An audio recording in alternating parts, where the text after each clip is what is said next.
చెప్పండి అన్న, ప్రధానంగా ఈ క్యాబ్ డ్రైవర్లకు సంబంధించిన సమస్యలు ఏంటి ఈ రాష్ట్రంలో?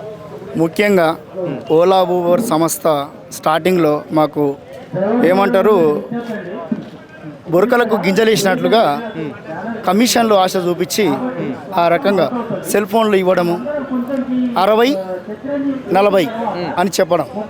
ఇప్పుడే మన పెద్దలు చెప్పడం జరిగింది. 60-40 అంటే వరకు ఎంతమందికి ఆటో మన క్యాబ్ డ్రైవర్స్ వస్తున్నాం తెలియదు, అది ఏదో అనుకుంటారు. కానీ 40% కమిషన్ అనే సంగతిలకు ఇప్పటికీ తెలియదు. ఇప్పుడు కొంతమంది చెప్తే కానీ తెలియదు. 60%లో అతని ఇల్లు చూసుకోవాలి, ఈఎంఐ చూసుకోవాలి, అతని పెట్రోల్ చూసుకోవాలి, అన్నీ చూసుకొని నడుపుకోవాలి. అతను ఎక్కడనో ఇంటర్నేషనల్ లెవెల్లో మాది Uber company, Ola Uber Rapido కంపెనీలు అని చెప్తారు.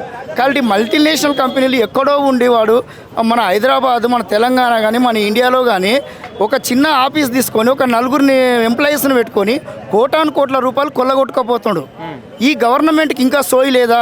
కేంద్ర రాష్ట్ర ప్రభుత్వాలకు మన సొమ్ము ఎవరికో పెట్టే బదులు వీళ్ళే ఒక యాప్ తీసుకొచ్చి, ఫ్రీ యాప్ తీసుకొచ్చి పెడితే అదేదో మన డ్రైవర్లకు ఎంతో కొంత లాభం చేసిన వాళ్ళు అవుతారు కదా. కానీ ఆఖరికి డ్రైవర్లు ఇప్పుడున్న పరిస్థితుల్లో నడుపుతున్న పరిస్థితుల్లో పెరిగిన ఇంధన ధరలకు అనుగుణంగా ఆటో పార్ట్స్ కానీ రేట్లు కానీ, ఈ ఫైనాన్సర్ల వేధింపులు కానీ, ఈ అసలు టైం కట్టలేక శ్రీరామ్ ఫైనాన్స్ కానీ ఇలాంటి ఎన్నో కంపెనీలు డ్రైవర్ల రక్తం పీడ్చుకొని తాగుతున్నాయి. కానీ వాళ్ళు ఇచ్చే కమిషన్ డబ్బులకు ఆశపడి మాత్రమే ఈ మల్టీనేషనల్ కంపెనీలని ఏమీ అంటలేదు గవర్నమెంట్. వాస్తవానికి పబ్లిక్ చనిపోతే కూడా శవాల మీద రాజకీయాలు చేసుకోవడమే తప్ప. మరి ఎట్లా ఉందన్న, ఈ కొత్త గవర్నమెంట్ వచ్చింది రాష్ట్రంలో, ఇప్పటికీ దాదాపుగా 14 నెలలు అయిపోయి 11వ నెలలకు రాబోతున్నాం. మరి ఎట్లుండబోతుంది పరిస్థితి? అంటే ప్రధానంగా డ్రైవర్ల సమస్యలు మాత్రము వెంటనే నెరవేరుస్తాము అని చెప్పేసి ముఖ్యమంత్రి పలుమార్లు అన్నాడు. అంటే 10-20 లక్షలు పెట్టి 30 లక్షలు పెట్టి ఒక కారు కొనుక్కుంటాం, 30,000 ఒక డ్రైవర్కి వేయలేము అనే మాటలు కూడా ముఖ్యమంత్రి ఎన్నోసార్లు చెప్పడం అనేది జరిగింది. దీన్ని ఎట్లా చూస్తారు మరి మీరు? వాస్తవానికి ఏంటంటే అత్తని అమ్ముకోమన్నట్లు కోడల్ని కొలుసుకోమని చెప్పినట్లు ఇది సామెత మాత్రమే. వాళ్ళు ఎంతసేపు ఉన్నా పేపర్ల, టీవీల రాతల పరంగా చూపడమే తప్ప సమస్యని సాల్వ్ చేయడం లేదు. ఇప్పుడు గవర్నమెంట్ మేము ఏరికోరి తెచ్చుకున్నాం, ఇవాళ కాంగ్రెస్ గవర్నమెంట్ని మేము తెచ్చుకున్నాం. కానీ అది దృష్టిలో పెట్టుకొని ఇవాళ ఆఖరికి అసెంబ్లీలో ఒక ముఖ్యమంత్రి జీతాలు ఇవ్వలేని పరిస్థితి ఉన్నామని చెప్తుండ్రు. ఆ దెబ్బతోనే మన రాష్ట్ర ప్రతిష్ట మొత్తం పోయింది. ఇంకా రెండవసారి అది వస్తుందా పోతుందా అని అనుకుంటే రాదు అని చెప్పి ఎంతోమంది చెప్తున్నారు. వాస్తవానికి ఇప్పటికైనా వాళ్ళు మేల్కొని, ఇంకా వాళ్ళకి సమయం 3.5 సంవత్సరాలు ఉన్నది, ఇప్పటికైనా మేల్కొని డ్రైవర్ల సమస్యలు తీర్చి వాళ్ళు ఇచ్చిన వాగ్దానాలు నెరవేరిస్తే ఇంకా మళ్ళీ కూడా డ్రైవర్లు చేస్తారా అనేది వెనకసిరి మాట. కానీ ఇప్పటికైనా డ్రైవర్ల పక్షాన వాళ్ళకి ఇట్లా నిలబడకపోతే ఎంతసేపు మేము పేదల పక్షాన అని చెప్పుకునేటువంటి మన రాజకీయ నాయకులు పేదల పక్షం కాదు, కార్పొరేట్ కంపెనీలకు మాత్రమే వాళ్ళ పక్షంగానే వ్యవహరిస్తున్నారే తప్ప డ్రైవర్ల పక్షాన ఎక్కడ వ్యవహరించడం లేదు. ఇది ఇలాగే ఉంటే రాబోయే కాలంలో పెద్ద ఎత్తున ఉద్యమాలు, అసెంబ్లీ ముట్టడి, రాజ్భవన్ ముట్టడి, సెంట్రల్కి సంబంధించిన మన ఇది రవాణా శాఖ మినిస్టర్ ఇల్లు ముట్టడి, ఆఖరికి సీఎం ఇంటి ముట్టడి ముట్టడించడానికి మేము ఎక్కడ వెనక్కి జరగం. మేము ఎందుకంటే గరీబులం, మేము ఎందుకంటే రోడ్డు మీద బతుకుతున్నటువంటి వ్యక్తులం. అంటే ప్రధానంగా ఇప్పుడు మీరు చెప్పిన వాళ్ళకి అందరికీ డ్రైవర్లు ఉంటారు, మరి వాళ్ళ పరిస్థితి ఏంటి? అంటే ఆ రోజు ఆ డ్రైవర్లను కూడా మీరు ఏ విధంగా వాళ్ళని పోగు చేసే ప్రయత్నం చేస్తారు? వాస్తవానికి మనకు బాగా చూసుకుంటే ఇక్కడ జిహెచ్ఎంసీలో కానీ కలెక్టర్ ఆఫీసులలో కానీ ఈ ఎక్కడైతే వీళ్ళు అయితే ఆఫీసర్లు, ఐఏఎస్ ఆఫీసర్ల కానుంచి వాళ్ళే సొంత బండ్లు కొనుక్కొని డ్రైవర్ని పెట్టుకొని ఆ బండి రెంటల్కు అన్నట్లు చెప్పి డబ్బులు తీసేసుకుంటున్నారు. ప్రతి డిపార్ట్మెంట్లో ఇదే జరుగుతుంది. అది తీసేసి వాస్తవానికి డ్రైవర్గా ఎవరైతే ఉన్నారో అతన్ని సొంత వెహికల్ ప్రకారం ఇస్తే అతనికి ఎంతో కొంత ఉపాధి చూపిన వాళ్ళే అవుతారు. కానీ ఇది మొత్తం ట్రాష్. వీళ్ళు చెప్తున్న దాంట్లో 100% వర్క్ చేయడం లేదు. ఈ రాష్ట్ర ప్రభుత్వం కూడా ఆటో డ్రైవర్లకు సంవత్సరానికి 12,000 రూపాయలు ఇస్తామని చెప్పింది. అంటే ఇప్పటి వరకు ఎంతమందికి ఆ 12,000 రూపాయలు వచ్చినాయి? ఎన్ని ఆటోలు ఉంటాయి ఈ రాష్ట్రంలో?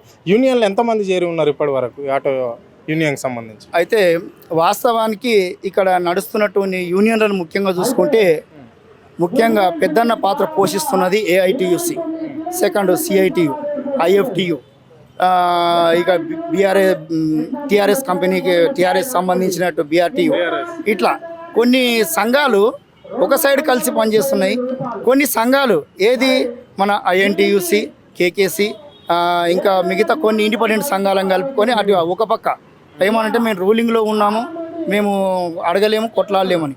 ఈ గవర్నమెంట్ ఎంతసేపు ఉన్నా మీకు ఇస్తాను, చూద్దాం, చేద్దాం. ఈ కూనంనేని సాంబశివరావు గారిని తీసుకొని మన శ్రీకాంత్ మన చనిపోయిండు కదా తెలంగాణ ఉద్యమకారుడు, ఆయన జయంతి రోజు బషీర్బాగ్లో కలవడం జరిగింది. కలిసినప్పుడు ఈ తారీఖు అన్నాడు, 6 అన్నాడు, 13 అన్నాడు, ఆ రకంగా దినాలు జరిపిండు. మళ్ళీ మొన్న కూడా వెళ్ళి కలవడం జరుగుతుంది. రేపు 3 తారీఖు నాడు చర్చలు జరుపుతామని చెప్పిండు మన రవాణా శాఖ మినిస్టర్ గారు. ఓలా, ఊబర్, ర్యాపిడో సంస్థలను తీసేయండి సారు అని అంటే అది మనం తీసేయలేము, మల్టీనేషనల్ కంపెనీలు అని అంటాడు. మరి మల్టీనేషనల్ కంపెనీ అంటే రాష్ట్ర ప్రభుత్వానికి పవర్స్ లేవా?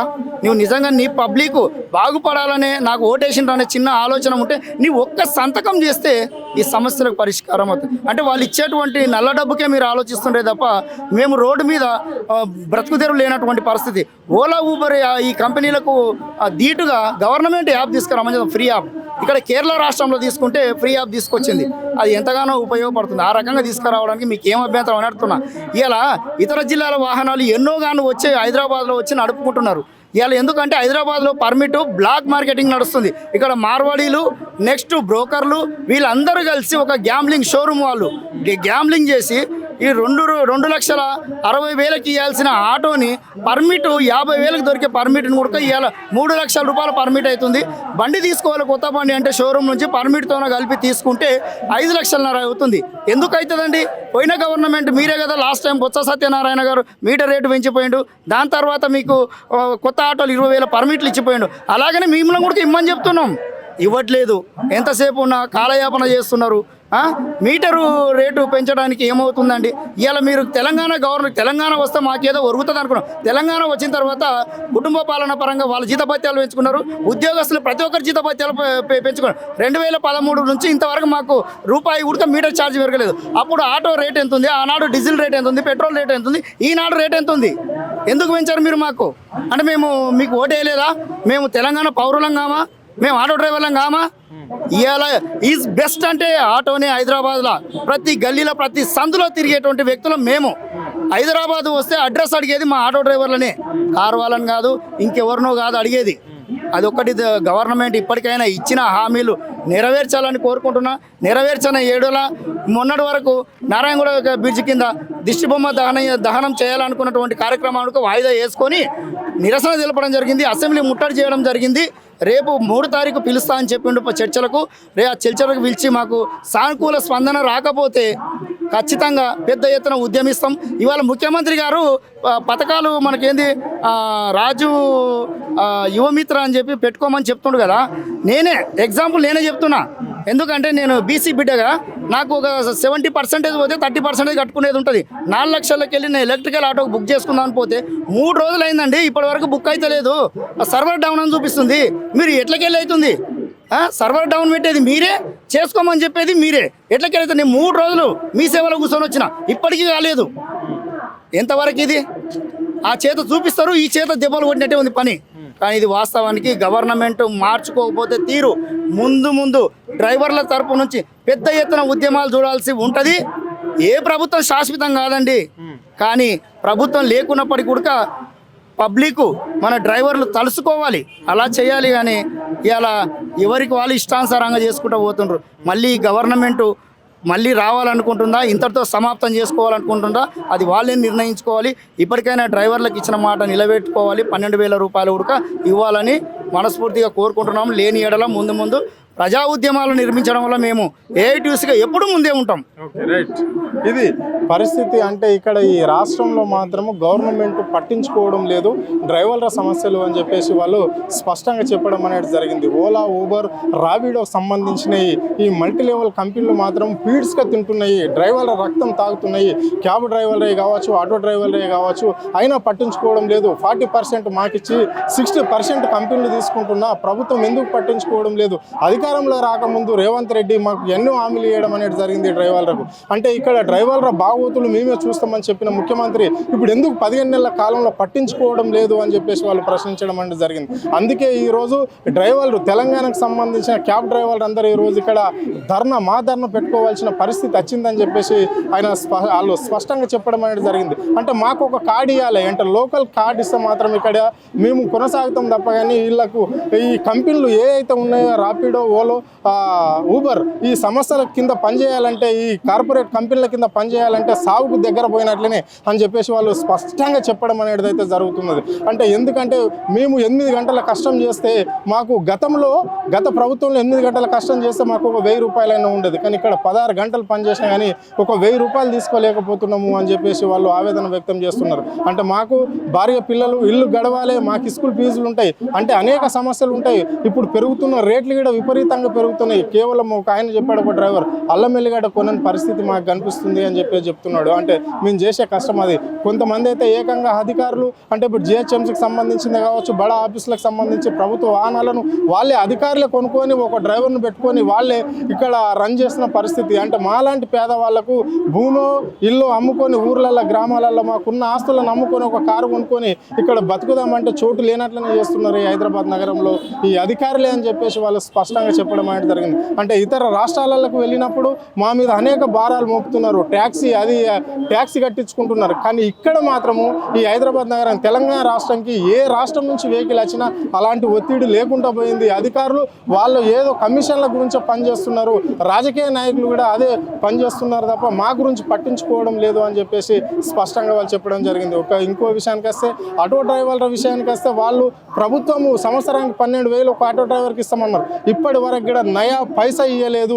15 నెలల ప్రభుత్వం వాళ్ళు కొనసాగుతున్నారు, 12 నెలలు అని చెప్పారు, అయినా ఇప్పటికీ ఇవ్వలేదు అని చెప్పేసి వాళ్ళు చెప్పడం అనేది జరిగింది. ఇదే రీతిగా మా డ్రైవర్లను ఇబ్బంది పెట్టిన ఆటో డ్రైవర్లను కావచ్చు, లేకుంటే క్యాబ్ డ్రైవర్లను కావచ్చు, ఈ రాష్ట్రంలో మమ్మల్ని ఇబ్బంది పెడితే ఇప్పుడు సీఎంకైనా డ్రైవర్ కావాలి, మంత్రికైనా డ్రైవర్ కావాలి, ఒక అధికారికైనా డ్రైవర్ కావాలి.